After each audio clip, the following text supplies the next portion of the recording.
നമ്മുടെ മരിച്ചുപോയവർക്ക് വേണ്ടി പ്രാർത്ഥിക്കണം. നിങ്ങളുടെ മരിച്ചു പോയവരെ കുർബാനയിൽ എവിടെ വെക്കണമെന്നറിയാമോ? നമ്മുടെ കുർബാനക്രമത്തിൽ കാസയും പിലാസയും അച്ഛൻ ഉയർത്തി, അത് കർത്താവിൻ്റെ കുരിശുമരണത്തെ കാണിക്കുന്നതല്ലേ?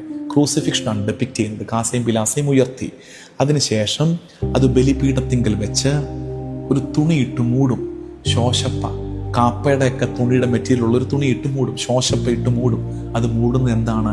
കർത്താവിൻ്റെ കബറടക്കമാണ്. He's buried. കർത്താവിനെ കല്ലറയിൽ സംസ്കരിക്കുകയാണ്. ഇനി നമ്മൾ താഴെ വന്നിട്ട് ചൊല്ലുന്ന പ്രാർത്ഥനകളിലെ പിതാവിനും പുത്രനും പരിശുദ്ധാത്മാവിനും സ്തുതി, ദൈവമാതാവായ കന്യകാമറിയത്തിൻ്റെ നീതിമാനായ മാറിയ ഔസേപ്പിൻ്റെ സ്മരണ വിശുദ്ധ ബലിപീഠത്തിൽ കൊണ്ടാകട്ടെ എന്ന് വെച്ചാൽ എവിടെ? ഈ ശോശപ്പയുടെ അകത്ത്. കല്ലറ അതല്ലേ? ശോശപ്പയുടെ അകത്തേക്ക് മറിയത്തെ ഔസേപ്പിതാവിനെ വെക്കുന്നു. അത് കഴിഞ്ഞുള്ള പ്രാർത്ഥനയിൽ തോമാസ് ലീഹായ രക്തസാക്ഷികളെ വെക്കുന്നു. അത് കഴിഞ്ഞിട്ട് ചെറിയവരും വലിയവരുമായി ഉദ്ധാനം പ്രതീക്ഷിച്ച് കർത്താവിൽ നിദ്ര പ്രാപിക്കുന്ന എല്ലാവരെയും അവിടെ വയ്ക്കുന്നു.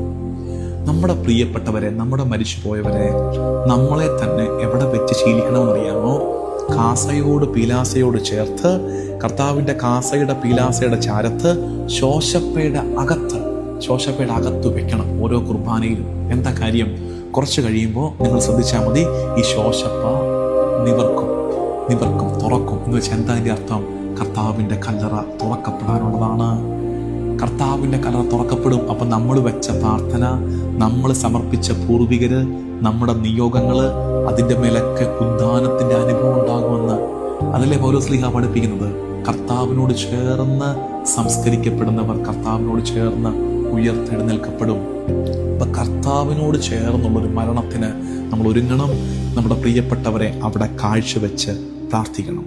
നിങ്ങൾ നിങ്ങളുടെ ബന്ധത്തിലും അടുപ്പത്തിലുമൊക്കെ വാർദ്ധക്യത്തിലേക്ക് എത്തിയിരിക്കുന്നവരോട്, മരണക്കിടക്കയിലേക്ക് എത്തിയിരിക്കുന്നവരോട് രമ്യപ്പെടണം. ഒത്തിരി ദ്രോഹം അവർ ചെയ്തിട്ടുണ്ടായിരിക്കും, പോട്ടെ, സാരമില്ല. നിങ്ങൾ അവരോട് ദ്രോഹം ചെയ്തിട്ടുണ്ടായിരിക്കും, ക്ഷമ ചോദിക്കണം. മരണത്തിന് മുമ്പ് രമ്യപ്പെടണേ. എല്ലാവരും ഈ ദിവസം, ഇന്നോ നാളെയോ ആയി, നിങ്ങളുടെ വികാരിച്ചന്മാരുടെ പക്കൽ പൂർവികർക്ക് വേണ്ടി ഒരു കുർബാന അർപ്പിക്കാൻ നിയോഗമേൽപ്പിക്കണം. നിങ്ങൾ ഇങ്ങനെ കൂടെ ഓർക്കണേ, ശുദ്ധീകരണ സ്ഥലത്തിലുണ്ടല്ലോ ഒത്തിരി ആത്മാക്കൾ കാണും.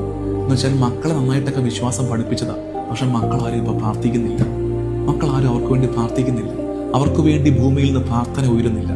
ആരറിഞ്ഞു നാളെ നമ്മുടെ അവസ്ഥ അങ്ങനെ ആകുമോ ഇല്ലയോ എന്ന്? അതുകൊണ്ട് പ്രാർത്ഥന ആവശ്യമുള്ള എല്ലാവരെയും, നമ്മുടെ പൂർവികരെ മുഴുവൻ ഓർത്തും പ്രാർത്ഥന ആവശ്യമുള്ള എല്ലാവരെയും ഓർത്തും, ലോകത്തിൻ്റെ ഏത് ഭാഗത്താണ് നിങ്ങളെങ്കിലും കുർബാന ഈ ദിവസങ്ങളിൽ ചൊല്ലി പ്രാർത്ഥിക്കണമെന്ന് ഓർമ്മിപ്പിക്കുന്നു.